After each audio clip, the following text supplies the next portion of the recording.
കേന്ദ്ര സർക്കാർ നടപടികളിലൂടെ കശ്മീരിൽ ഭീകരാക്രമണങ്ങളും അക്രമങ്ങളും കുറഞ്ഞെന്ന് കേന്ദ്ര ആഭ്യന്തരമന്ത്രി അമിത്ഷാ.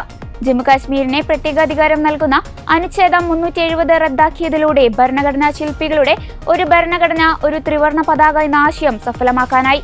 ഭീകരാക്രമണം മൂലം ജമ്മുകാശ്മീരിൽ കൊല്ലപ്പെടുന്നവരുടെ എണ്ണത്തിൽ 70% കുറവ് വന്നിട്ടുണ്ടെന്നും അമിത്ഷാ രാജ്യസഭയിൽ പറഞ്ഞു. കാശ്മീരിലെ തിയേറ്ററുകൾ വൈകുന്നേരങ്ങളിലും പ്രവർത്തിക്കുന്നുണ്ട്. G20 ഉച്ചകോടിക്ക് ആതിഥേയത്വം വഹിച്ചു. ആഘോഷങ്ങളുമായി ബന്ധപ്പെട്ട ഘോഷയാത്രകൾ നടക്കുന്നു. തീവ്ര ഇടത് നിലപാടുകൾ ഒരു വിഭാഗം സ്വീകരിക്കുന്നത് രാജ്യത്തിന്റെ വളർച്ചയെ ബാധിക്കുന്നുണ്ട്. 40,000 കാശ്മീരികളാണ് 2019 മുതൽ 2024 വരെ സർക്കാർ ജോലിയിൽ പ്രവേശിച്ചത്. 1.5 ലക്ഷം പേർ സ്വയം തൊഴിലിൽ ഏർപ്പെടുന്നു. സംസ്ഥാനത്തെ വ്യാവസായിക രംഗത്ത് 12,000 കോടി രൂപയുടെ നിക്ഷേപവും നടന്നു. ഭീകരവാദം വെച്ചു പൊറുപ്പിക്കില്ലെന്ന പ്രധാനമന്ത്രി നരേന്ദ്രമോദിയുടെ നിശ്ചയദാർഢ്യമാണ് ഈ മാറ്റത്തിന് പിന്നിലെന്ന് അമിത്ഷാ പറഞ്ഞു. ഭരണഘടന ക്രമസമാധാനം നിലനിർത്തുവാനുള്ള ഉത്തരവാദിത്തം സംസ്ഥാനങ്ങൾക്കും നൽകിയിട്ടുണ്ട്. അതിർത്തി സുരക്ഷയും രാജ്യസുരക്ഷയും സംരക്ഷിക്കേണ്ടത് ആഭ്യന്തര മന്ത്രാലയത്തിന്റെ ഉത്തരവാദിത്തമാണ്.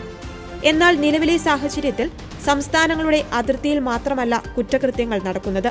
രാജ്യത്തിന്റെ പല ഭാഗങ്ങളിലും ലഹരിമരുന്ന് കച്ചവടം, സൈബർ കുറ്റകൃത്യങ്ങൾ, ഗുണ്ടാ സംഘങ്ങൾ, ഹവാല പണമിടപാടുകൾ തുടങ്ങിയവ റിപ്പോർട്ട് ചെയ്യുന്നുണ്ടെന്നും അമിത്ഷാ പറഞ്ഞു.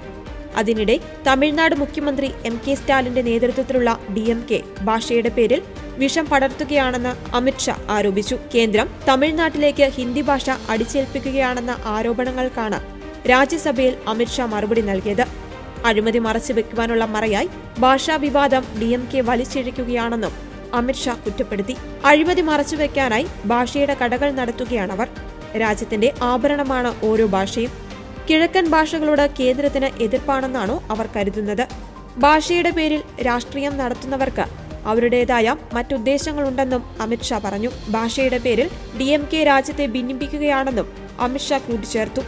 നിങ്ങളുടെ ചെയ്തികളെ ലോകത്തിനു മുന്നിൽ വെളിവാക്കാൻ ഓരോ ഗ്രാമങ്ങളും കയറിയിറങ്ങുമെന്നും രാജ്യസഭാ ചർച്ചയ്ക്കിടെ അമിത്ഷാ വ്യക്തമാക്കി.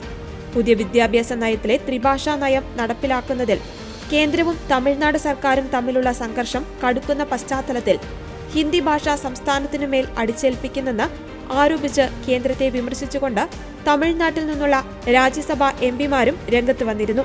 ഔദ്യോഗിക ഭാഷാ വകുപ്പിന് കീഴിൽ നരേന്ദ്രമോദി സർക്കാർ ഒരു ഇന്ത്യൻ ഭാഷാ വിഭാഗം രൂപീകരിച്ചിട്ടുണ്ട്. തമിഴ്നാട്, തെലുങ്ക്, മറാത്തി, ഗുജറാത്തി, പഞ്ചാബി, അസമീസ്, ബംഗാളി തുടങ്ങിയ എല്ലാ ഇന്ത്യൻ ഭാഷകളുടെയും ഉപയോഗം വർദ്ധിപ്പിക്കുന്നതിനായി വിഭാഗം പ്രവർത്തിക്കുമെന്നും ആഭ്യന്തരമന്ത്രി പറഞ്ഞു.